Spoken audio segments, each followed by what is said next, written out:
Problem ये है कि आप अंडर सर्वेलेंस आ चुके हैं, आपकी जो प्राइवेसी है वो नहीं रही है. So in terms of whatever you want to present और what you want to say, whatever you are planning in your life, be it anything good, anything bad, you are continuously under surveillance, and the privacy in your action and the way you want to act to many things वो आप नहीं कर पाएंगे. वैसे आप automatically एक self censorship zone में चले जाएंगे. गज़ल है कि शहद से मीठी शराब हो तुम, शहद से मीठी शराब हो तुम, गुनाह से हासिल सवाब हो तुम. शहद से मीठी शराब हो तुम, गुनाह से हासिल सवाब हो तुम, चुटकी मारो जो हो हकीकत, चुटकी मारो जो हो हकीकत, नहीं जगाना जो ख्वाब हो तुम. खुशामदीद मुलाकात के और एक शुमारे में आपका खैर मकदम है. आज हमारे साथ कश्मीर वादी के एक ऐसे शख्स मौजूद है जो किसी भी तारीफ़ के मोहताज नहीं है.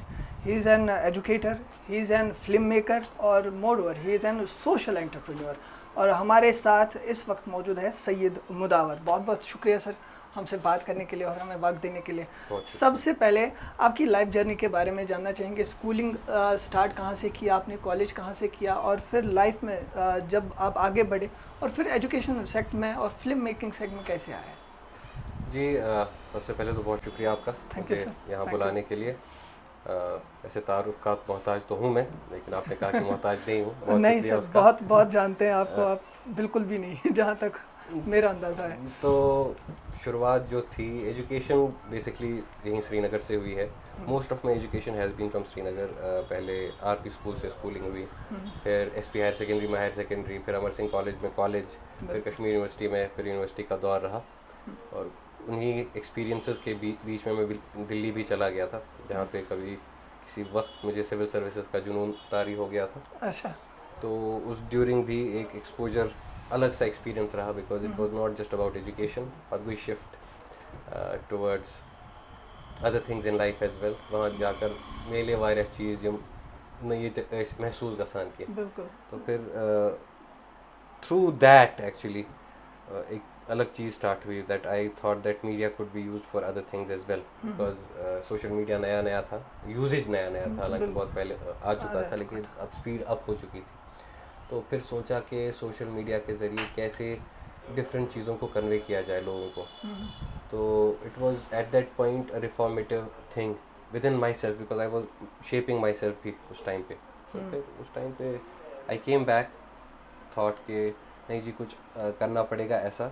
I shifted from civil services to something else, just because it was felt that in terms of living life quality, what we were living in Kashmir and what we required for living, I felt that socially हम लोग अब एक दूसरे को बहुत ज़्यादा cage करके बैठे हैं, और उस चीज़ को जब तक हटाया नहीं जाएगा, तो रियल लिबरेशन और रियल लिबर्टी को जब तक फील नहीं किया जाएगा, तो तब तक बाकी सारी चीज़ों को एम करना या सोचना वो गलत रहेगा. अब वो कितना उस यंग इंसान के जहन में, 20-21 साल के इंसान के जहन में कितना सही था वो बैठना उस टाइम पे, या कितना गलत था. तम पत आज भी पत कशीर तेजपुर में एक production house start called satellite production, and there were few friends came in to मुकर ज्वाइन. एंड तम पत करियो इस वारिया कोशिश ऐसा करो ये तो क्या कल्चरल रेनेसांस टाइप का एक स्टार्ट करेंगे जम्मू कश्मीर में, क्योंकि इंटरनेट का एक मीडियम आ चुका था, क्योंकि इंडिविजुअलाइज हो चुकी थी. ये कब की बात है? This is around 2017. हाँ 2017 की बात है. अब जब सोचता हूँ 17 तो 8 साल हो गए, 9 साल हो गए तब से.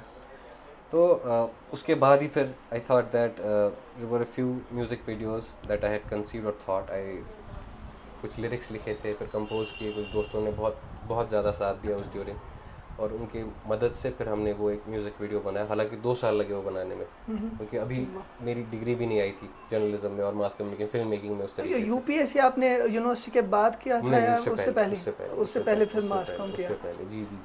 फिर उसके बाद I switched, because I thought that अगर मैं एजुकेशन भी इसी फील्ड में लूँगा तो बेहतर रहेगा. फिर थ्योरेटिकली काफ़ी चीज़ें सीखी, लेकिन practical on field experience through the enterprise that we had with our friends, and lot of people came in and joined us at that point, and we had to face a lot of backlash from the social side as well. और फिर सरकारी या जहाँ से हमें sponsorship या support की ज़रूरत थी, वहाँ से भी एक अलग चीज़ और एक्सपीरियंस सामने आया. वो सीखते सीखते फिर आगे चल गए. फिर पता चला कि फिर एजुकेशन में जब मीडिया को ही लिया। तो मीडिया में कुछ ज़्यादा ही, क्योंकि पहले भी सोचा था, एक आइडिया आया था, तो फिर through my university education, when I qualified for assistant professorship, then I understood that, oh no, I'm really good at it, in conceiving thoughts of how media works and how it should work. फिर उसके बाद academics की तरफ, हालांकि मैं इससे पहले भी पढ़ाता था, सिविल सर्विसेज के लिए मैंने पढ़ाया है यहाँ पे 1-2 जगह पे। आपका यूनाइटेड माइंड्स हो गया, there I have been a faculty, then there is bureaucracy that used to be a coaching centre. अच्छा, आपने अटेम्प्ट दिए थे फिर यूपीएससी? जी, मैंने जेकेपीएससी का अटेम्प्ट दिया था 2016 या 16 का दिया था मैंने। 8 जुलाई का याद होगा। This is new for me, मुझे पता नहीं था actually. I had gone on to mains and at that point mains तक पहुंच के कुछ ऐसी चीज़ें हुई कि हमारे प्री में भी रिजल्ट में लोचा हुआ, और फिर मेंस में जो था 2 सब्जेक्ट्स का जो सिलेबस था जी, जो क्वेश्चन पेपर्स थे वो कम्प्लीटली आउट ऑफ सिलेबस आ गए थे। I am not making excuses, I did not make it at that point, but the thing is that in fact वो जो 2 क्वेश्चन पेपर्स गलत आए थे, आउट ऑफ सिलेबस आए थे, और उस टाइम पे जैसे वो जहन भी नहीं था कि इसके लिए प्रोटेस्ट किया जाए, because I was at that point engage in a different level completely. अब वो जो था, जो मेरी पढ़ाई हुई थी उस हिसाब से उसको हक अदा करने के लिए मैं एग्ज़ाम में तो अपेयर हुआ था, लेकिन उस टाइम पे मीडिया को काफ़ी सीरियसली लिया था मैंने, और उसके इम्पैक्ट को शायद मैंने ओवर एस्टिमेट भी किया था eight that point, thinking that okay, this is a vehicle of change, not realizing that what it can lead to and how social media was going to evolve ultimately. Exactly. तो वो रहा। फिर अब जाते जाते फिर I had my professorship, फिर कुछ इंस्टीट्यूट्स में भी पढ़ाया, वहाँ से काफ़ी ज़्यादा एक्सपीरियंस मिला, काफ़ी सारे नए टैलेंट को देखने का मौका मिला, क्योंकि जर्नलिज्म कोई आम बच्चा तो पढ़ने नहीं आएगा, आम स्टूडेंट नहीं पढ़ने आता है, जो भी आता है उसका जहन थोड़ा सा अलग तरीके का होता है, वो एक रेवोल्यूशनरी थॉट से आता है और अलग करने की चाह से आता है, knowing that in comparison to other professions this profession involves a lot of risk, much more risk and also much less in return. So ये एक ऐसा प्रोफेशन है जिसमें आते ही इंसान को वो एक रेवोल्यूशनरी सा जज्बा आ जाता है।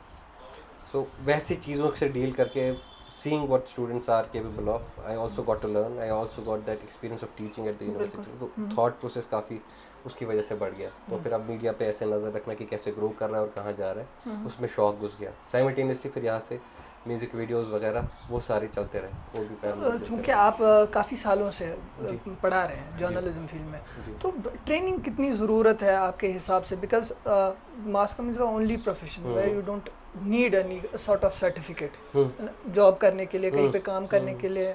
आप को बोलना अच्छा आना चाहिए, आप बोलते अच्छे हो, आप माइक उठा के you can be a good reporter, लेकिन ट्रेनिंग की अगर बात करें कितनी इम्पोर्टेंट है?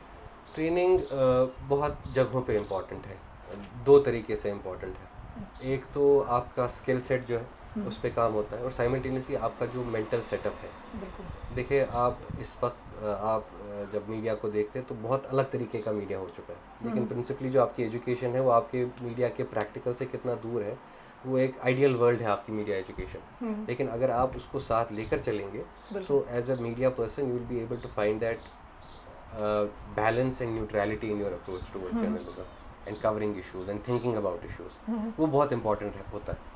आप आज की एग्जांपल अगर लेंगे, आप अपने इलाके की जम्मू कश्मीर की बात करेंगे, 2-3 जर्नलिस्ट के मैं नाम लूँगा, हालांकि मैं उनकी ग्रीटिंग्स के ज़रिए उनको एक्सप्लेन करूँगा। एक सलाम होती है, अस्सलाम वालेकुम रहमतुल्लाहि व बरकातुहू, और एक और टाइप ऑफ जर्नलिस्ट होता है, वो आता है, वो दूसरे डिवीज़न से होगा, तो वो कहता है सनातन धर्म की जय, जय श्री राम, मैं हूँ आपका ये कहीं का पत्रकार और मैं आपको बोला। सो जब आप अपनी आइडेंटिटी को ऐसे मोल्ड कर पाते, वो शो करता है कि आपकी जो मीडिया एजुकेशन है आपने उसको करेक्टली अप्रोच नहीं किया, और ओवर टाइम जो आपका एवोल्यूशन है एज ए जर्नलिस्ट, वो आपके जो न्यूट्रलिटी है या आपका अनबायस्ड नेचर है, नॉन पार्टिजन नेचर है, उसको इफेक्ट हो रहा है। क्योंकि वैसे तो ऑडियंस को सीधे लगेगा कि ये शायद किसी एक पर्टिकुलर सेक्ट के साथ ये बायस्ड होगा ही होगा, ऑटोमेटिकली जाहिर हो जाता है। औज़ु बिल्लाहि मिनश शैतानिर रजीम, अल्हम्दुलिल्लाहि रब्बिल आलमीन, all those things are set. इस तरीके से कहा जाता है कि अच्छी बात है बोलना, लेकिन एज ए जर्नलिस्ट अगर आप उस चीज़ का इस्तेमाल कर रहे हैं तो यहीं पे आपको समझ आता है कि आपको मीडिया एजुकेशन की कितनी ज़रूरत है,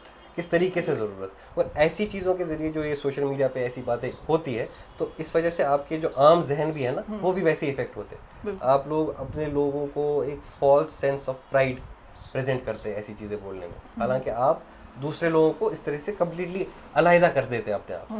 अब वहाँ पे कैसे बोलना है कैसे नहीं बोलना, वहाँ कोई स्टैंडर्ड है नहीं, कोई ग्रामर बुक तो है नहीं उस चीज़ की आपके पास, स्पेशली जो स्पोकन वर्ड है, क्योंकि ये एक कम्प्लीटली फ्री वर्ल्ड हो चुका है इन टर्म्स ऑफ सोशल मीडिया।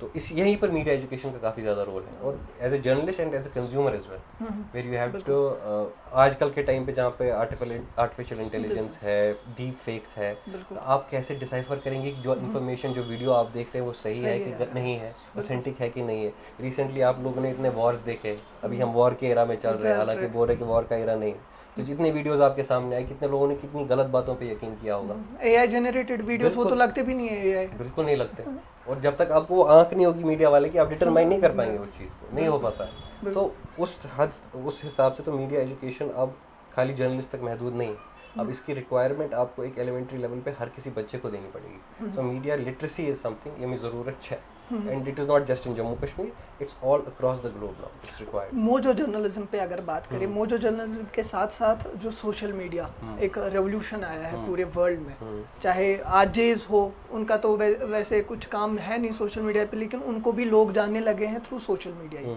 वरना उनके चेहरे किसी को नहीं पता थे। और न्यूज़ चैनल्स बड़े बड़े नेशनल हो, इंटरनेशनल हो, रीजनल हो, सारे के सारे सोशल मीडिया पे एक्टिव है। तो कितना बड़ा रोल लगता है आपको कि सोशल मीडिया का अभी इस टाइम पे है, और अगर है तो गलत कितना है और सही कितना है?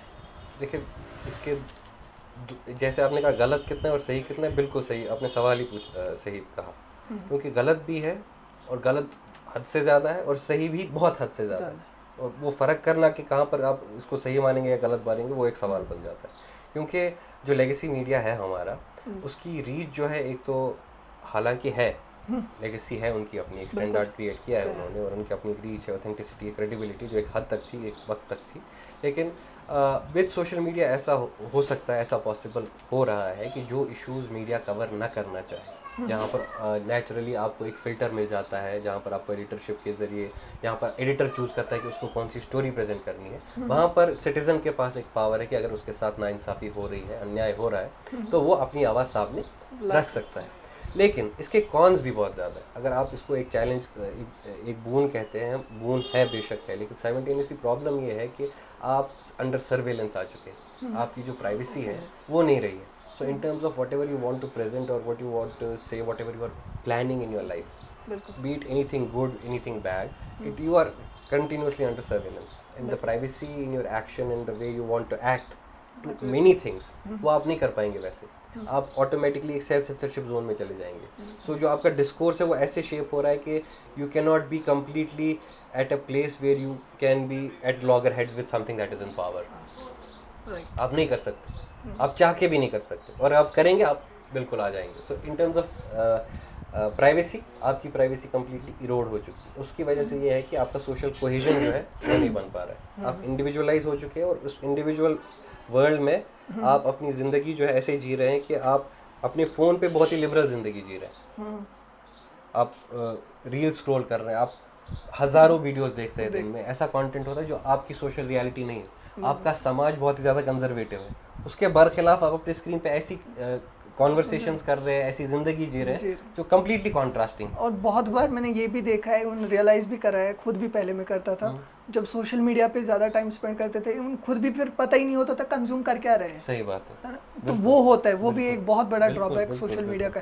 और यहाँ पे अगर मीडिया एजेंसीज़ की बात करें, सोशल मीडिया पे मुझे पर्सनली ऐसा लगता है कि कोई न्यूज़ अगर ब्रेक करनी हो, ज़्यादातर उसकी डिटेल्स अभी आई नहीं होती है, और सोशल मीडिया पे ऐसे ही चढ़ा देते हैं, और उस वजह से फिर बहुत सी प्रॉब्लम्स होती हैं। बिल्कुल होती है। तो क्या लगता है आपको, मतलब क्यों होता क्यों है? और अगर मतलब लेगेसी मीडिया की अगर बात करें, या बड़े बड़े मीडिया एजेंसीज़ की बात करें, तो वहाँ पे एथिक्स सबको पता है, ऑलमोस्ट हर एक इंसान वहाँ पे ट्रेनिंग लेके जाता है वहाँ पे काम करने के लिए, लेकिन फिर भी ये छोटी मोटी गलती जो आगे जाके बहुत बड़ी गलती बन जाती है, फिर एक मिस इन्फॉर्मेशन क्रिएट हो जाती है, वो क्यों होती है? मतलब हमारे सोशल मीडिया का ये रीज़न है कि हमारे पास स्पीड है, तो इंस्टेंट जो है वो रेस जो लगी है कि मैं ब्रेक करूँगा मुझे मोस्ट व्यूज़ मिलेंगे, वो रेस अब वहाँ पे भी ट्रांसफ़र हो चुकी है। आपने रिसेंट इंडिया पाकिस्तान कॉन्फ्रंटेशन अगर देखा होगा, तो मैं खुद इंडिया टुडे न्यूज़ फॉलो कर रहा था TV, thinking that the people there are at least in a way थोड़े बहुत तो ऑथेंटिक है ही उतना। लेकिन जो न्यूज़ मैंने देखी उनके टिकर पे, and I thought that let me share it on my social media, and it ऐसे टिकर चला रहे थे कि कहीं कराची कब्जा हो गया, चलो वो तो पता ही है। विद इन द कॉन्फ्लिक्ट अगर आप उनका टिकर उस दिन देखेंगे, दे वर सेइंग दैट कश्मीर में एनकाउंटर स्टार्ट हो गया है जहाँ पर आर्मी कैंप पे हमला हो गया है, लोगों ने कर दिया है। ऐसी न्यूज़ चल रही है नेशनल टीवी पे। सो इन टर्म्स ऑफ ऑथेंटिसिटी और credibility, in just beating the other person for I balls, कोई फ़र्क नहीं पड़ता इससे सही है गलत है क्या कॉन्सिक्वेंसेज होंगे, उससे कोई फ़र्क नहीं पड़ता है। सो ये जो वर्चुअल वर्ल्ड का जो obsession with speed and instant nature of things है ना, जहाँ 10 मिनट में आपको खाना चाहिए, 1 सेकंड में न्यूज़ चाहिए, तो उस वजह से आपका जो स्टैंडर्ड है, जो ऑथेंटिसिटी या ट्रूथ, जो बेसिक काम है जर्नलिस्ट का, वो कॉम्प्रोमाइज़ हो रहा है। तो वो उस रेस में लगकर आप ना न्यूज़ को वेरीफाई कर पाते, आपको बस एक भनक मिल गई, आपने शेयर कर दिया, तो वो एक प्रॉब्लम हो जाती है। उससे कॉम्प्रोमाइज़ हो जाता है आपका कंटेंट, आपकी ऑथेंटिसिटी भी कॉम्प्रोमाइज़ हो जाती है। लेकिन इशू ये होता है कि आपका ऑथेंटिसिटी कॉम्प्रोमाइज़ होने से भी आपके कंटेंट को, आपकी व्यूअरशिप को फ़र्क नहीं पड़ने वाला है अभी।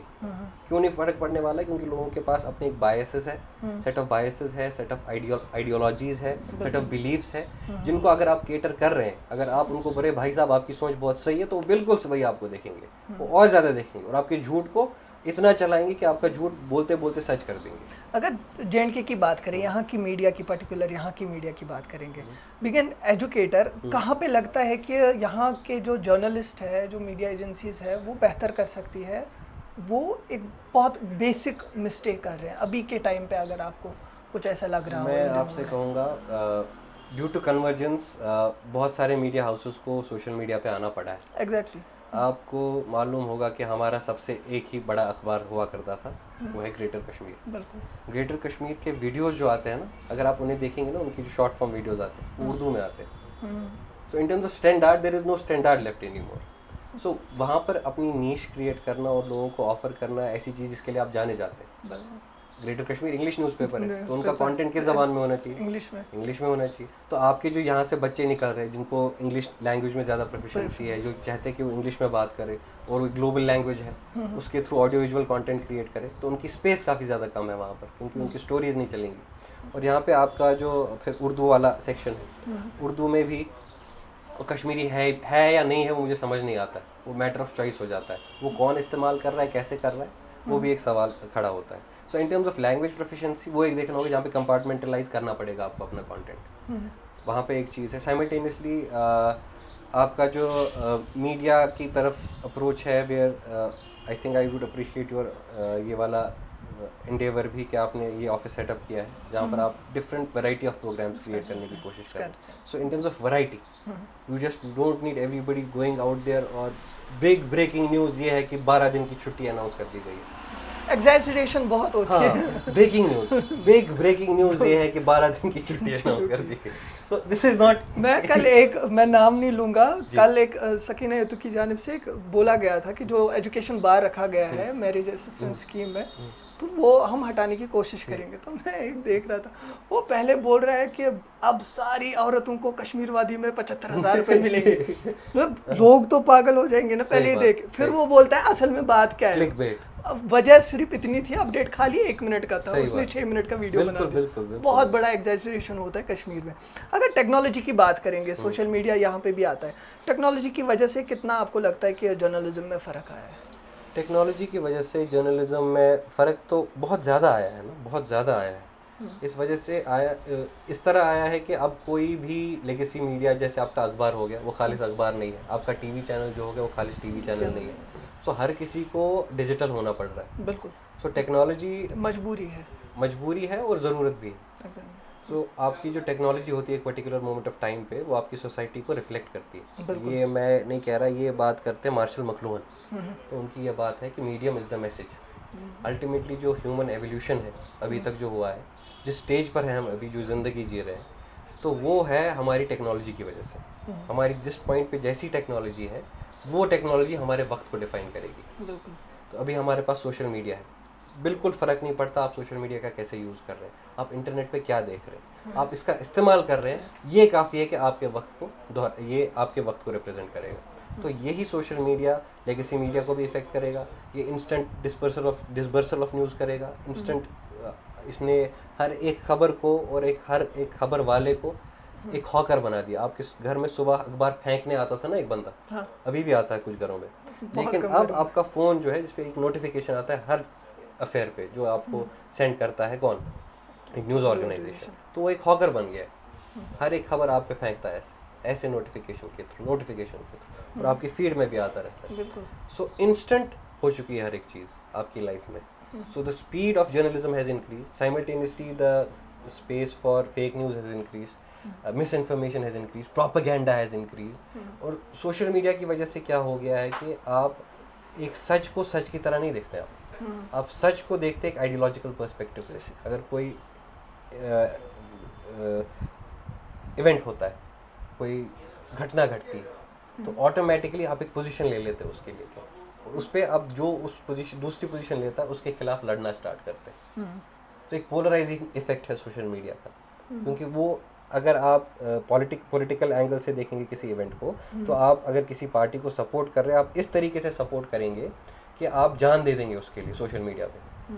तो आपकी ज़बान जो है साइमल्टेनियसली उस पर भी इफेक्ट पड़ेगा। आप अगर बातें देखेंगे ना सोशल मीडिया पे जैसे होती है, एक दूसरे की जिस तरीके से गाली देते हैं लोग, वैसे बात नहीं करते हम आपस में, रियलिटी में, रियल वर्ल्ड में, फॉर्मल कॉन्वर्सेशन में। अगर मैं किसी अनजान आदमी को सामने देखूंगा, उसको मैं कभी गाली नहीं दूंगा, उसका बिलीफ कुछ भी हो, बिल्कुल नहीं देंगे हम एक दूसरे को गाली।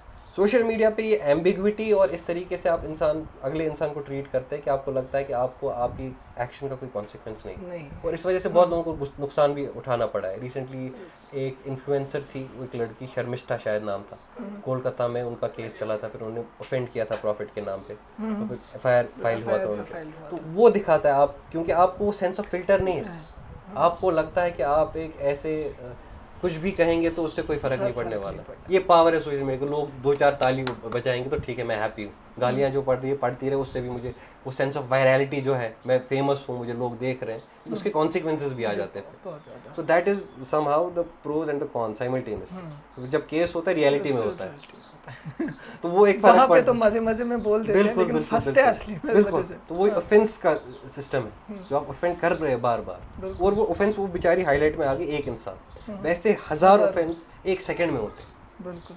और उस चीज़ का लोगों को एहसास नहीं कि डिसेंट कॉन्डक्ट है क्या, एक दूसरे से बात करने का तरीका क्या है। सो जो सोशल मीडिया है वो एक ऐसी आज दफा पटर प्यंड छना सम प्यंड वान प्यंड इतन यार मस्खरी आसान करा बाजार मुकुर बाजार, बिल्कुल that is your social media at this point. So वहाँ पे अपना नीश क्रिएट करना और स्टैंडर्ड क्रिएट करना जहाँ पर सही लोग आपको देखे सुने, उसमें भी एक वक्त लगता है ऑर्गेनाइजेशन को। अगर आप नए हैं या आप अगर ओल्ड है, लेगेसी है, तो वहाँ पर आपका एक ब्रांड होगा जो आपको हेल्प करेगा। अगर आप नए हैं तो आपको कूड़े से अलग करने में बहुत टाइम लगेगा। सोशल मीडिया का यहाँ पे और एक फंडा दिखा है। मोस्टली मैं कश्मीर की अगर बात करूँ, JNK की बात करूँ, यहाँ पे कोई सोशल वर्कर हो, कोई व्लॉगर हो या कोई कुछ भी हो, वो अगर माइक पे कुछ बात करता है, यहाँ के लोग उसको जर्नलिस्ट ही एज अ ट्रीट करते हैं। और हालांकि मुझे लगता है कहीं ना कहीं ये गलत है। मैं किसी के खिलाफ तो हूँ नहीं, वैसे हर एक का अपना काम है, हर एक का अपना कंटेंट है, लेकिन यहाँ पे बहुत सी ऐसी चीज़ें हुई अभी तक कि चाहे सोशल वर्कर हो, सोशल एक्टिविस्ट हो, चाहे व्लॉगर हो, चाहे कोई भी हो, वो किसी के साथ बात करें, एवं वो भी रिपोर्टिंग करने लगे हैं अपने व्लॉग्स में। तो क्या लगता है आपको इस बारे में, क्या राय रखते हैं आप? मैं इस बारे में एक बहुत ख़तरनाक राय रखता हूँ, लेकिन मसला ये है वो राय पे बहुत लोग डिसएग्री करते हैं। मैं जो न्यूज़ डिस्बर्सर और न्यूज़ कंजम्पशन की जो चीज़ है ना, दो चीज़ें हैं। न्यूज़ कौन प्रोड्यूस कर सकता है? आप अगर हॉस्पिटल में जाते हैं तो अगर कोई बंदा आपका इलाज करने आ जाए जिसके पास MBBS की डिग्री नहीं है, क्या आप उससे इलाज करवाएंगे? नहीं करवाएंगे। सो हालांकि हमारे पास जर्नलिस्ट के पास डिग्रीज़ है, लेकिन एक सोल्यूशन इसमें यह आएगा कि आपको जर्नलिज्म को भी एक लाइसेंस प्रोफेशन बनाना पड़ेगा। जैसे कि लॉयर है, वो लाइसेंस्ड होता है, ही इज़ लाइसेंस्ड, ही और she is licensed to practice law. Simultaneously आपके पास डॉक्टर्स हैं, they are licensed to practice medicine. Dentist है, डेंटल हेल्थ, उनके पास लाइसेंस होता है। मीडिया में ये है कि in the name of freedom of speech and expression, the essence or the art of dealing with the reality in its presentation to the people. If you have that thing in you, that needs to be recognized, and if you are recognized in that thing, only then you should be allowed to do journalism. Degree and simultaneously license.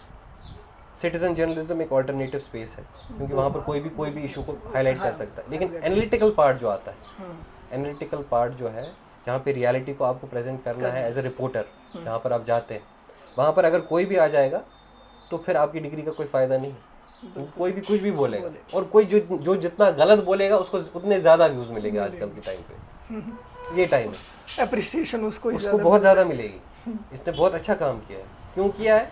क्योंकि उसने sensational बात कह दी है कुछ। और एक बात मैंने यहाँ पे नोटिस की है, पर्टिकुलरली जेंट की बात करूंगा मैं, वन साइडेड स्टोरीज बहुत चलती है और उस वजह से फिर प्रॉब्लम्स भी होती है। एक तो जर्नलिस्ट को खुद आती है, हर महीने हर हफ्ते उसके खिलाफ डिफेमेशन होता है। वजह ये होती है कि वन साइडेड स्टोरी चलानी। वन साइडेड स्टोरी भी वो किस बात पे चलाते हैं? आपके पॉइंट पे न्यूज़ ब्रेक करनी है, सबसे पहले लोगों तक ये बात पहुंचानी है, लेकिन उस चक्कर में वो अपने आप की भी बैंड बजाते हैं और उस न्यूज़ स्टोरी की भी बैंड बजाते हैं। क्या कहना चाहेंगे इस बारे में? वो लैक ऑफ मीडिया एजुकेशन है और lack of understanding of journalism भी है। अगर वो लैक है आप में तो आपके लिए बेहतर ये होगा कि आप एक मीडिया स्कूल ज्वाइन करें।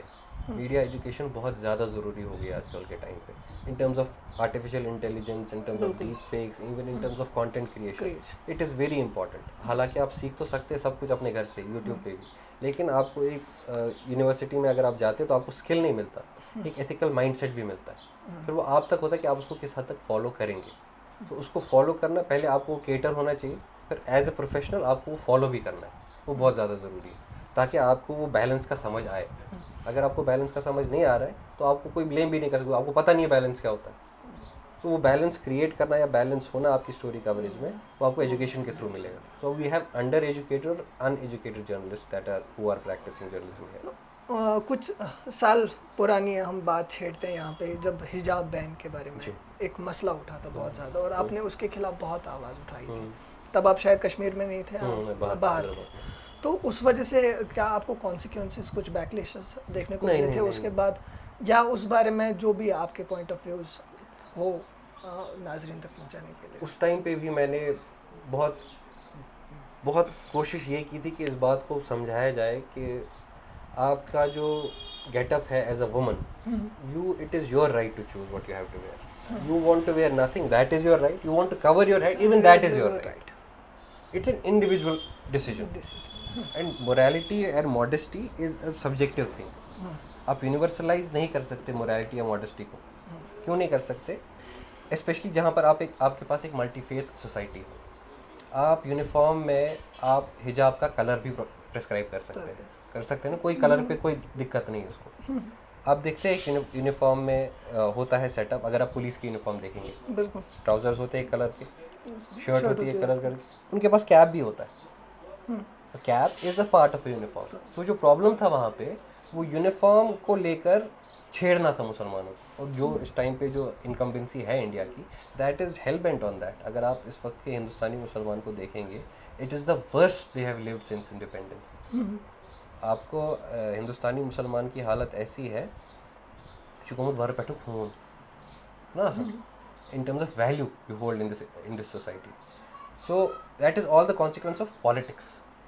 आप in terms of propaganda that is being fed, और जो चीज़ें हो रही है इस टाइम पे, वो एक सीरीज ऑफ ऑफेंसेस था उस टाइम पे भी, जो अभी भी चल रहा है। अभी भी हिजाब पे क्वेश्चंस उठते हैं। ये बात भूल करके हमें राजस्थान में औरतें अभी भी घूंघट में रहती हैं। मदर मेरी जो है, जीसस क्राइस्ट की mother, she has her head covering. The sisters in churches who work, they have their heads covered. It's just that it is deliberately a political tool in the hands of power, because politics does not have that ethics, और वहाँ पर कुछ भी कर लो आप, बस भड़काओ और vote ले जाओ, ऐसी सारी चीज़ें। अगर करंट गवर्नमेंट की बात करेंगे J&K की, बहुत से पार्टीज, चाहे अपोजिशन के हो चाहे लोग हो, आम इंसान हो, तंज कसते हैं कि ये पूरी तरीके से फेल हो चुके हैं अपने प्रोमिसेस पूरे करने के लिए। एज एन एजुकेटर आपको क्या लगता है कि नेशनल कॉन्फ्रेंस को कहाँ कहाँ पे सक्सेस मिली है और कहाँ कहाँ पे वो अभी तक फेल हो चुके हैं? नेशनल कॉन्फ्रेंस के लिए सबसे बड़ा सक्सेस था इलेक्शन जीतना। वो तो जीत गए जी, वो एक बहुत अहम चीज़ थी उनके लिए। उसके बाद इन टर्म्स ऑफ डिलीवरी जो आप एक्सपेक्ट करेंगे हमारे हुक्मरानों से, वो पहले भी एक्सपेक्टेशन नहीं थी। Being real and being honest. At this point, it was not about asking for delivery of governance. At that point, in terms of governance, we know what they are capable of offering. Issue ये है कि in terms of mandate that they got, they had asked for the mandate for certain reasons. हमें किसी बात की वजह से ये कोई आर्टिकल 370 की वजह से आए थे, हम इसको जी वापस लाएंगे, और आते आते जीते जीते फिर ये वाजे हो गया कि हाँ जी हमें क्या करना है. So the kind of politics that they do is called good boy politics. That is the reality of our mainstream. वो उन्होंने बहुत पहले से ऐसा किया है. जब वो ऑपोजिशन में रहे हैं तो आवाम के ऐसे गमखार रहे हैं कि पूछिए मत. और जब वो होता है, इट्स कॉन्सिक्वेंस ऑफ पॉलिटिक्स. अब ये कि इन टर्म्स ऑफ डिलीवरी औरतों को फ्री चलने तो दिया है, इतना डिलीवर किया है, और गरीबों को शायद मुफ्त बिजली मिल रही है, नहीं मिल रही है, पर्टिकुलर सेक्ट को मतलब प्रॉमिस पूरा नहीं हुआ है. So in terms of delivery failure तो है. आप बोल सकते हैं कि अभी तक तो फेलियर. रिजर्वेशन का एक इशू है जिस पे बहुत सारी बातें हुई है, अभी तक उस पर कुछ खास एक्ट नहीं हुआ है. लॉ कमीशन को शायद दिया है उन्होंने अपना रिपोर्ट, के लीगल डिपार्टमेंट को दिया है, वहाँ से वो आंसर एक्सपेक्ट कर रहे हैं, लेकिन टालने की एक सूरत हाल लग रही है अभी, क्योंकि छेड़ना थोड़ा सा मुश्किल रहेगा अभी. एक पॉलिटिशियन की सबसे इम्पोर्टेंट क्वालिटी जो मुझे लगती है वो ऑनेस्टी है. ऑनेस्ट एक पॉलिटिशियन को होना बहुत इम्पोर्टेंट है. आज के टाइम पे मुझे नहीं लगता कि कोई भी पॉलिटिशियन ऑनेस्ट है, क्योंकि ये बात मुझे इस बात पे याद आई क्योंकि इलेक्शन से पहले हमारे चीफ मिनिस्टर साहब ये बात करते थे हर एक मीडिया चैनल के साथ कि मैं 370 के लिए लड़ूंगा. उसके तुरंत बाद वो आए इस बात पे कि एक पॉडकास्ट में ही एक जर्नलिस्ट साहब उनको बोलते हैं कि जिस सेंट्रल गवर्नमेंट ने आपसे 370 छीना है कि आपको लगता है वही आपको वापस भी देगी, तो वो वहाँ पे सीधे नकार है. फिर वो वहाँ पे उनको बोल भी रहे हैं कि आपने अपने मैनिफेस्टो में 370 पे रखा क्यों. वहाँ पे उनकी डिसऑनेस्टी है ना फिर लोगों के लिए, जब उनको खुद पता था कि ये मुमकिन है ही नहीं, तो फिर वहाँ पे मैनिफेस्टो में लाने की क्या ज़रूरत थी. वही फ़र्क होती है एक पॉलिटिशियन और एक स्टेट्समैन में. आपने जैसे कहा पॉलिटिशियन को ऑनेस्ट होना चाहिए, पॉलिटिशियन ऑनेस्ट नहीं होता, ऑनेस्ट स्टेट्समैन होता है. और जो पॉलिटिशियन होता है, जैसे कि आजकल के टाइम पे इन वोग है, उसका काम है आपके जज्बात का फ़ायदा उठाकर अपना इंटरेस्ट पूरा करना. सो इन टर्म्स ऑफ रिप्रेजेंटेशन और इन terms of being collectively responsible towards people, वो कोई भी पार्टी इस टाइम पे रोल प्रॉपरली प्ले नहीं कर पाएगी, क्योंकि इन टर्म्स ऑफ डिसएनफ्रेंचाइजमेंट जो लॉस हुआ है जम्मू कश्मीर का ओवर द पास्ट 5 years, उसको फिल करने के लिए सबसे अहम चीज़ है वो एक यूनिटी है. और वो यूनिटी आपको कहीं पे नहीं दिखेगी across the political profile of our region. आपका जम्मू ऑलरेडी एक अलग तरीके से सोच रहा है, और कश्मीर की जो पार्टीज़ है उन्होंने, हालांकि जब एब्रोगेशन हुआ था तब एक तंजीम बनाई थी PAGD, एक अरेंजमेंट था वो, बिल्कुल. तो वक्त के साथ साथ वो भी बिखरती चली गई, वो भी खत्म, और एक दूसरे पे ईमान तो रहा नहीं अब. सो वो वापस आ गए उसी जोन में जहाँ पर जिस तरीके से वो पॉलिटिक्स कर रहे थे. पहले 370 जब था तब एजेंडा था ऑटोनॉमी, अब जब 370 नहीं रहा अब एजेंडा है 370. अब 370 भी नहीं मिलने वाला अभी के लिए, स्टेटहुड है. और स्टेटहुड के लिए भी एजेंडा इतना स्ट्रॉन्ग है कोई बात नहीं करेगा, वो they are waiting for the right time from the centres. So this is the kind of politics that they have been running over बहुत लंबे टाइम. अभी ऑलमोस्ट 1 साल होने को है अब गवर्नमेंट को, और गवर्नमेंट ये हमेशा बोलती है कि सुप्रीम कोर्ट में जो बात हुई थी स्टेटहुड को लेके, उन्होंने बोला था एज सुन एज पॉसिबल, ये टाइम वहाँ पे मेंशन नहीं किया था. लेकिन 1 साल होने को है, ये फिर भी सुप्रीम कोर्ट तब तक अभी तक क्यों नहीं गए. या अगर उसकी बात करेंगे, MP है नेशनल कॉन्फ्रेंस के ही, एक स्टार लीडर रह चुके हैं नेशनल कॉन्फ्रेंस के, उनका कहना साफ तौर पे है कि उमर साहब को चाहिए 50 के 50 MLA उठा के दिल्ली लेके जाए, वहाँ पे प्रोटेस्ट करें. क्यों नहीं देंगे इन टर्म्स ऑफ प्रोटेस्ट में? हालांकि मुझे लगता है कि बहुत ज़्यादा उम्मीद है पॉलिटिशियन से इस हिसाब को लेकर कि वो आपके बदले प्रोटेस्ट करेंगे. इन reality and in essence it is not the job of a politician to protest. They are in the house of representatives right now, है ना, उनके पास एक legislative assembly है. So उन्होंने अपना एक रेजोल्यूशन पास किया था, उसको लेकर रख के भूल गए. लेकिन जो आप एक्सपेक्ट कर रहे हो वो आपको उसके लिए पावर में रहने की ज़रूरत नहीं है. डिमांड करने के लिए उसके लिए पावर नहीं चाहिए आपको, उसके लिए आपको इलेक्शन जीतना ज़रूरी नहीं था. जो आपको प्रोटेस्ट करने की ज़रूरत है वो आपको अपने पार्टी कार्डर के ज़रिए करने की ज़रूरत है. 50 MLAs के प्रोटेस्ट करने से मुझे लगता है कुछ खास फ़र्क पड़ेगा. So in terms of because why I am saying this, हमारे पास हिंदुस्तान में एक ऐसी सरकार है जो पावर को अपनी तरफ खींच रही है. ये जम्मू कश्मीर का पावर तो उन्होंने कम्प्लीटली अपनी तरफ से सक इन कर लिया है. आप एनालाइज कर लीजिए हिंदुस्तान की जिस भी स्टेट में BJP की सरकार नहीं है, वहाँ पे अपने गवर्नर्स के ज़रिए उन्होंने वहाँ की इलेक्टेड गवर्नमेंट्स की नाक में दम करके रखा है. कोई लेजिस्लेशन पास आसानी से नहीं होने दे रहे। क्यों? क्योंकि वो पावर को अट्रैक्ट करना चाहते हैं अपने पास, सारा एजेंडा अपने पास होल्ड करना चाहते हैं। आप दिल्ली को देख लीजिए, दिल्ली में गवर्नेंस मॉडल था, जो भी प्रोमिसेस हमारी इस गवर्नमेंट ने किए थे मैनिफेस्टो में, वो सारी समझ लीजिए छापे गए थे दिल्ली से। और दिल्ली एक यूनियन टेरिटरी थी, अभी भी यूनियन टेरिटरी, वहाँ पे वो कर गए बिल्कुल। और दिल्ली में इतनी अच्छी गवर्नेंस देने के बावजूद लोगों ने हटा दिया दिल्ली की सरकार को, आम आदमी पार्टी की सरकार को। क्यों? क्योंकि सेंट्रल गवर्नमेंट की तरफ से उनके काम में ऐसे रोड़े डाले जा रहे थे कि लोगों से भी वो कह रहे थे हमें ये काम नहीं करने दे रहे। उन्होंने कहा चलो ये अब इन्हीं से काम कराते हैं, फिर अगर ये नहीं करने दे रहे देखते हैं ये कैसा काम कर रहे हैं। So in reality and in essence it is not coming at in power in the state और एट द यूटी लेवल। वो काम नहीं है पॉलिटिशियन का। पावर पे आना वो कौन सी बड़ी बात है? For getting what you want, उसके लिए आपको इलेक्शन जीतने की ज़रूरत नहीं, वो आपको एक लेजिटिमेसी दे सकता है। लेकिन अल्टीमेटली फॉर गेटिंग आपके पास सबसे क्लोजेस्ट एग्जाम्पल है वो फार्मर्स प्रोटेस्ट की। 3 एग्रेरियन लॉज हुए थे पास, लेकिन उन लोगों ने वो कानून वापस लेवाए, वो भाजपा सरकार से, जो किसी बात पे नहीं हटती है, जिन्होंने उन लोगों को अपने मीडिया के ज़रिए खालिस्तानी एंटी नेशनल डिक्लेयर कर दिया था, फिर भी नहीं हटे। They had to lose 700 lives. But we have to see whether Jammu and Kashmir is ready for that kind of a sacrifice, because there is a lot of polarisation within this region as well. अभी आप 100 तरीके से divide and rule की policy चल रही है, reservation के नाम पे, इन टर्म्स ऑफ प्रोजेक्ट्स के नाम पे। जम्मू वाला हिंदू कश्मीरी मुसलमान को, कल ही मैं एक नौजवान लीडर थे, कोई पॉलिटिशियन थे जम्मू के, मैं नाम नहीं जानता हूँ, आप जम्मू आइए हम आपका स्वागत करते, कश्मीर मत जाइए उनको सज़ा देंगे हम। तो इस तरीके के एटीट्यूड से इस वक्त की पॉलिटिक्स चल रही है। वो टूरिज्म को लेकर क्या कर रहा था। तो आप अपनी रियलिटी को देखेंगे, whether you want to live in this reality, how do you want to live in this reality, वो आपकी पॉलिटिक्स डिसाइड करेगी। और आपके पॉलिटिशियन जो जैसा आपको फील कराएंगे वैसे ही आपके लोगों में कॉन्फिडेंस आएगा। वो कॉन्फिडेंस कहीं है नहीं, मुझे नहीं लगता अभी उस टाइम पे है। और जो एजेंडा है कि we will ask our MP or MLAs to go out there and protest, they can do that, but in essence and reality it is the responsibility of every conscious or responsible citizen of this region to get back what has been lost. अभी के लिए if you want to do it on your own terms, there are two sides to it. एक तो आपके अपने terms पे हो गया as a region Jammu and Kashmir, दूसरा साइड हो गया new Delhi itself. There is a plan, it's a nationalist government, self-proclaimed nationalist government, you want to call it, it's their model of nationalism, and then it comes when they want to give it, when they feel it's appropriate to give the statehood back to Jammu and Kashmir. तो एक उनका नज़रिया है. So यहाँ पे एक tussle है, आप या तो पेशेंट रह सकते हैं या आप डिमांड कर सकते हैं. तो जो हमारी सरकार है वो मुझे लगता है पेशेंट रहने में यकीन रखती है, क्योंकि गुड बॉय पॉलिटिक्स जैसे मैंने कहा आपसे कि वो एक्स्ट्रा माइल जाना.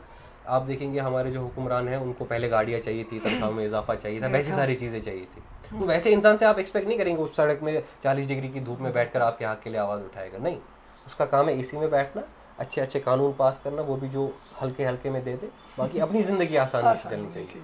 That is the purpose of our politician, specially जो लेगेसी से आते हैं. इनकी एक लेगेसी है ना, this is not something that people have come from grass roots. Most of these people are coming from generations. Our current chief minister is the third in his generation as chief minister. Whether he deserves it or not, that's something else. Whether at this point in the position of power he is doing something for it, that is, you have to see whether he is good enough for it or not, and how serious is he about demanding or claiming what he has promised in his manifesto. That needs to be seen as well. His approach, again, I जब ये elections voting चल रही तब हम spaces पे बैठते थे, बोल रहे थे कि क्या किया जाए, क्या होगा. मैंने बोला जी अगर जीतेगा तो NC ही जीतेगा, लेकिन कुछ एक्सपेक्ट मत कीजिएगा इस चीज़ से. क्यों नहीं कीजिएगा? क्योंकि वो गुड बॉय पॉलिटिक्स में यकीन रखते हैं. Air condition politics, I am entitled, he will make entries in posh vehicles, they will make entries in helicopters, because that's their life style. They believe in royalty and royal living. और वो पिछले 5 साल में सबसे ज़्यादा नुकसान इनको ही हुआ था उस चीज़ का, और जो रॉयल ट्रीटमेंट था वो नहीं था. अब जो वो वापस क्लेम हो गया है, they will be happy with that and they would want to play with that in that sense. क्योंकि किसी भी हद तक आप अगर कुछ कर देंगे वो हटा सकते हैं सरकार, क्योंकि उन्होंने बहुत सारी चीज़ें ऐसे कर ली हैं. सो जेल भी भेज सकते हैं, यहाँ केजरीवाल को भी जेल भेजा था. तो डर भी है जान का, तो डर बहुत ज़्यादा है. बिल्कुल. सो डर का माहौल है, बिल्कुल डर है. उस डर को पार करके आगे लड़ना, दैट्स अ चैलेंज. और वो आसान बात नहीं. वो हमारी करंट लीग ऑफ पॉलिटिशियंस में वैसा स्पिरिट मुझे नहीं दिखता है अभी के लिए. तो खैर हमने बहुत सी बड़ी बड़ी बातें कर ली पॉलिटिक्स की. बात को थोड़ा ठंडा करेंगे, टीचिंग प्रोफेशन पे आते हैं आपके. तो आपसे जानना चाहूँगा, क्योंकि आप काफ़ी टाइम से टीचिंग प्रोफेशन में है, एक टीचर की जो क्वालिटीज़ है कौन कौन सी होनी चाहिए, और जो मैंने बहुत बार ऐसा सुना है कि आजकल के टाइम पे जो टीचर्स होते हैं वो स्टूडेंट्स के साथ ज़्यादा फ्रेंडली होते हैं, और उस वजह से क्या है, जो स्टूडेंट्स होते हैं उनमें वो शर्म नहीं रहती, फिर वो अप्रोच ठीक नहीं रहता, जो वो अप्रोच लेके फिर जाते हैं अपने टीचर्स के पास। तो क्या लगता है आपको, ये सही है या गलत है? आप बताइए, आप मुझे रिव्यू दीजिए मेरी टीचिंग का। वो सही था कि मैं कितना फ्रैंक था आप लोगों के साथ? मैं कुछ नहीं बोल See, in terms of seriousness towards your education, it's the responsibility of both the sides. Education एक बहुत ही अहम जिम्मेदारी होती है एक टीचर, और एक ऐसा रोल है जहाँ पर आप बस तालीम नहीं देते, आप एक कंडीशनिंग देते हैं अपने स्टूडेंट्स को, क्योंकि वो अल्टीमेटली इन देयर लाइफ जब वो आगे बढ़ते हैं, वो अगर आप एक इम्प्रेसिव और अच्छे टीचर हैं, वो कोशिश करेंगे कि वो आपके नक्शे कदम पे चले और आपके जैसे जीने का तरीका है, जैसे आप सोचते हैं वैसे वो भी सोचे जैसे, तो आप एक role model automatically in class. So it automatically becomes a responsibility on you at that point, that how much you have to entertain a student, at what level is the intimacy required. आप किस level पे एक दूसरे के साथ बात करेंगे, आप तालीमी हिसाब से बात करेंगे, या अगर कोई ज़ाती मसला है उसको भी किस लेवल पे आप डील करेंगे. तो वो एक रिस्पॉन्सिबिलिटी रहती है, वो एक इंडिविजुअल स्केल पे वैरी करता है, आप किस तरीके से खुलते हैं इंसान के साथ, क्योंकि ultimately during your academics as a student you spend most of your time with your teachers, and those are the people who shape your minds. So उनका जो approach towards education है और आपका जो approach towards getting education वो वहीं से decide होगा. So आप इसमें आपकी जो बचपन से बढ़ती हुई ये है परवरिश है, उसमें भी टीचर्स का रोल आता है. So वो एकेडमिक कंडीशनिंग जो होती है वो रिस्पॉन्सिबिलिटी है टीचर की, और जो एक्स्ट्रा फ्रैंक होना है वो किस लेवल पे होना है, कहाँ पर होना है, उसके हर एक चीज़ का एक अपना वक्त होता है. There is an event, for example, a farewell happening, wherein you can go and be a participant, be a sport, just in the sports or in whatever the students are asking from you. But in the class, it is serious business. Education is serious business. That is why you get educated. वरना आप मजाक करते हैं, है ना? सही. Although playway method is of teaching, playway एक तरीका है सिखाने का, लेकिन उसमें भी एक पर्टिकुलर दायरा और लिमिट रहना चाहिए आपके और स्टूडेंट के दरमियान, जहाँ पर वो एक लेवल क्रॉस ना कर पाए. मैं भी बहुत सारे टीचर्स से पढ़ा हुआ हूँ और उनका बहुत ही ज़्यादा इम्पैक्ट रहा है मेरे पे. But in class I have learned a lot from them. I try to be funny as well, but I have maintained it that there is no that sort of intimacy with any student at that level that they feel that I have some sort of thing to share with them in terms of personal information, or they have to, until unless it's something regarding your work or there is some mental trauma that they are facing. That's a responsibility. Other than that, no, you should not cross that line. तो आपका ही मैं यहाँ पे discuss करना चाहूँगा, क्योंकि मुझे पूरी तरीके से याद है, apart from all other teachers you are the only one कि जो हमें पहले लेक्चर देते थे, अच्छे से समझाते थे, उसके बाद बोलते थे कि लिखो. जी. आप लिखवाते थे. जी, जी, जी. और कोई टीचर वहाँ पे नहीं लिखवाता था. उसके पीछे आपका क्या रुझान है? वो असल में एक रिटेंशन एक्सरसाइज है. जी. यूनिवर्सिटी लेवल पे बच्चों को बोलना कि आप लिखो, दैट्स वेरी मच डिफिकल्ट, क्योंकि स्कूल में नहीं लिखा जाता. आजकल के टाइम पे यूनिवर्सिटी की तो बात ही नहीं है. अब ये उसमें ये होता है कि मैं चाहता हूँ कि आपके वो एक रिटेंशन वाला एस्पेक्ट आ जाता है, क्योंकि कल को एग्जाम भी है, वो प्रैक्टिकल एस्पेक्ट है. आपको तो नोट्स मिल जाएंगे, लेकिन जो आपने क्लास में जहन में रखा होगा अगर वो आपके सामने ही आ जाए तो आपको याद करने में वो आसानी रहेगी, और फिर जब एग्जाम में आएंगे रिप्रोड्यूस करने में आसानी रहेगी. फिर आप अपने अल्फाज में ही लिखें, लेकिन कम से कम आपको क्लास का भी जहन में रहे. तो क्लास में आप जाके हालांकि आप जहन में काफ़ी सारे ख्याल लेके जाएंगे, लेकिन कुछ अगर लिखे भी जाएंगे तो वो कागज़ पे इम्प्रिंटेड रहेगा. जहन में इंफॉर्मेशन जो है काफ़ी हद तक बिखर जाती है, तितर बितर हो जाती है ओवर टाइम. तो कहीं पे उसका रिकॉर्ड रहना ज़रूरी है. तो आपकी क्लास का एक्सपीरियंस भी रहता है, वो एक मेमोरी भी रहती है. डिपेंड करता है आप कितने सीरियस है एज अ स्टूडेंट. तो वो एक चीज़ है. तो और एक चीज़, शायरी पे हम जी क्लास में तो हमको सुनने को नहीं मिली, लेकिन आपके बहुत से इंटरव्यूज देखे हैं जिन पे आप बहुत सी खूबसूरत शायरी फरमाते. जी जी तो जी प्लीज हो जाए. क्लास में इसलिए नहीं देता, वही था ना बोले कि टीचर स्टूडेंट के साथ ज़्यादा फ्रैंक हो जाते हैं. हालांकि अगर लिटरेचर क्लास होती तो ज़रूरी नहीं सुनाता, लेकिन अब ये था कि एक अलग वक्त था, अलग. पहले तो फेवरेट शायर के बारे में जानना चाहेंगे आपके. फेवरेट शायर मेरे बहुत सारे हैं. Ghalib always up there, Iqbal definitely, Wasim Barelvi साहब एक शायर है, बहुत बेहतरीन शायर है. हालात हाजरा के मुझे लगता है कंटेम्प्रेरी टाइम्स में और थोड़े से पुराने वक्त में बहुत बेहतरीन शायरी और फ़िक्री शायरी है उनकी, जहाँ पर काफ़ी सारी अच्छी चीज़ें उन्होंने कही है और लिखी है। राहत इंदौरी का अंदाज़ बयां पसंद था मुझे बहुत ज़्यादा। मुनव्वर राना की कुछ नज़में, कुछ गज़लें बहुत ज़्यादा पसंद है। बहुत सारे शायर हैं यार, बहुत सारे, सबसे कुछ ना। हफीज़ जालंधरी एक शायर, आपने नाम सुना होगा नहीं, पाकिस्तान का नेशनल एंथम लिखा है उन्होंने, वो बहुत ज़बरदस्त शायर थे। बहुत सारे कुछ सुनाए कुछ सुनाए कुछ हो जाए। चले मैं आपके लिए सुनाता हूँ एक गज़ल है जो लिखी है। जब तेरा इंतज़ार करता था मैं बहुत प्यार करता था। जब तेरा इंतज़ार करता था मैं बहुत प्यार करता था। तूने बुतखानों में सर झुकाया बहुत, तूने बुतखानों में सर झुकाया बहुत, और खुदा इंतज़ार करता था। जब तेरा इंतज़ार करता था मैं बहुत प्यार करता था। जान तुम जिसकी ले रहे हो सनम, जान तुम जिसकी ले रहे हो सनम, जान तुम पर निसार करता था। जब तेरा इंतज़ार करता था मैं बहुत प्यार करता था। ये हो गई एक जी।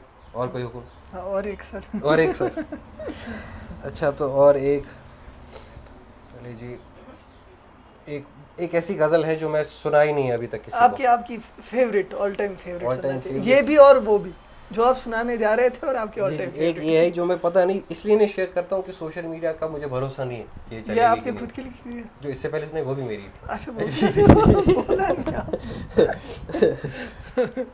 मसला एक भी सोशल मीडिया पे भरोसा नहीं है नहीं। वहाँ पे कोई भी बात कहीं पे भी चल जाएगी, बहुत अच्छी बात कभी कोई अच्छी बात रुक जाएगी ऐसे कि फिर आप सोचते क्यों ही शेयर किया था।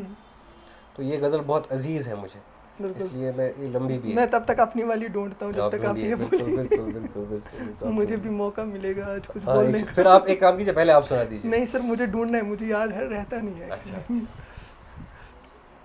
तो गज़ल है जब तेरा, नहीं ये तो मैंने सुना दिया ना, सॉरी। गज़ल है कि शहद से मीठी शराब हो तुम, शहद से मीठी शराब हो तुम, गुनाह से हासिल सवाब हो तुम। शहद से मीठी शराब हो तुम, गुनाह से हासिल सवाब हो तुम। चुटकी मारो जो हो हकीकत, चुटकी मारो जो हो हकीकत, नहीं जगाना जो ख्वाब हो तुम, नहीं जगाना जो ख्वाब हो तुम।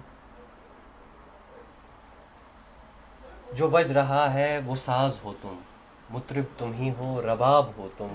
शहद से मीठी शराब हो तुम, गुनाह से हासिल सवाब हो तुम। मुझे खबर है फिरूंगा प्यासा, मुझे खबर है फिरूंगा प्यासा, बड़ा ही दिलकश शराब हो तुम। शहद से मीठी शराब हो तुम, गुनाह से हासिल सवाब हो तुम। नासे ने शायद सही कहा था, नासे ने शायद सही कहा था, सेहत के लिए ख़राब हो तुम। शहद से मीठी शराब हो तुम, गुनाह से हासिल सवाब हो तुम। जो बेसब्र में, सॉरी इतना ही रहने देते हैं इसको, यह बहुत लंबी है, बहुत लंबी है। अब मैं अपनी सुनाता हूँ। सुनाइए। छोटी सी है, आप जैसा तो नहीं में, लेकिन बहुत पहले लिखी हुई। अरे बिल्कुल इंशाल्लाह। आ गए हसरतों से छुप कर इस महफिल खास में, कुछ तुम कहो कुछ हम कहे इस लाफानी सी रात में। तूफानों की गर्दिशों में हम भी बेसबब इंतज़ार में है, कुछ तुम सुनो कुछ हम सुने इस मस्तानी सी रात में। उलझने कुछ कम नहीं इस दीदार की आरज़ू में, उलझने कुछ कम नहीं इस दीदार की आरज़ू में। फना भी है देख बस इस एक सी तमन्ना में, कुछ हो अगर मौजज़ा इस चाहत की बेसब्री में। कुछ फिर तुम देखो कुछ फिर हम देखे इस मुलाकात सी रात में। क्या बात इतना अच्छा तो था नहीं, खैर नहीं अच्छा है, बहुत अच्छा। It was nice talking to you sir, it was nice talking to you. बहुत से ऐसी बातें हमने की जो कहीं ना कहीं इन्फॉर्मेटिव बहुत रही होंगी हर एक इंसान के लिए जो भी इस वीडियो को देखेगा।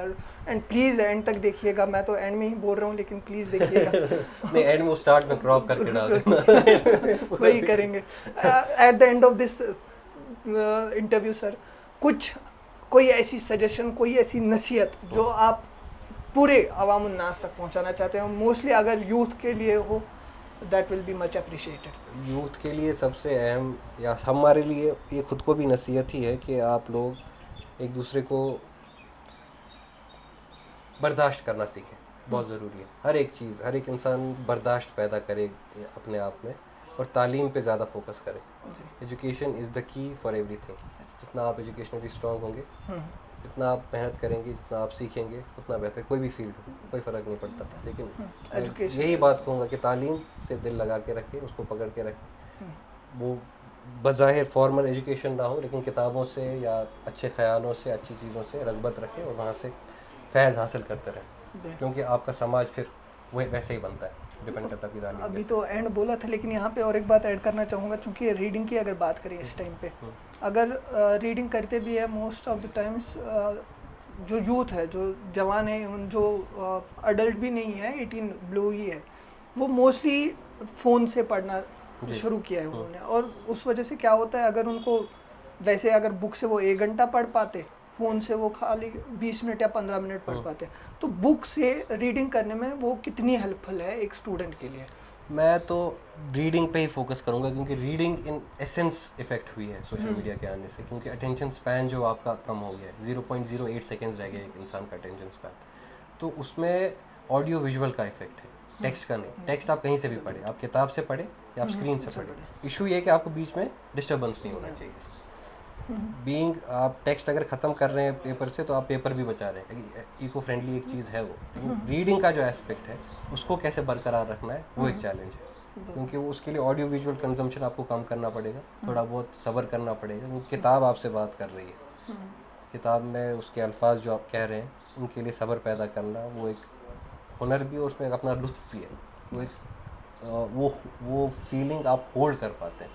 अभी के लिए जो आप कंटेंट कंज्यूम कर रहे हैं, वो होल्ड नहीं कर पाते। अब 30 सेकंड का कंटेंट होता है, कोई फ़ायदा नहीं है उसका कंजम्पशन का। लेकिन जब आप पढ़ रहे हैं, तो आपका वो कंजम्पशन आपके जहन के साथ खेल रहा होता है, एक अच्छा खेल रहा होता है, जहाँ पे नशोनुमा होती है। यहाँ पे बिगाड़ होता है, जो आप short form content, reels, shorts, वैसी सारी चीज़ें कंज्यूम करते हैं। हालांकि इस वीडियो के बहुत सारे पार्ट्स रील्स में आएंगे, लेकिन दैट्स फॉर एंगेजमेंट। लेकिन कोशिश करेंगे कि किताब और पढ़ना बहुत ज़्यादा ज़रूरी है, क्योंकि पढ़ने में आप में वो सब्र आता है, आप में वो बर्दाश्त भी आता है। वो बर्दाश्त बहुत ज़रूरी है एक इंसान।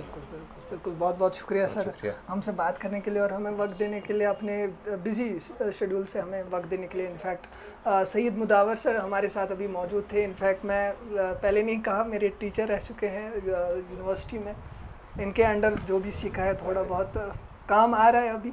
तो thank you so much again sir, मुझे पढ़ाने के लिए।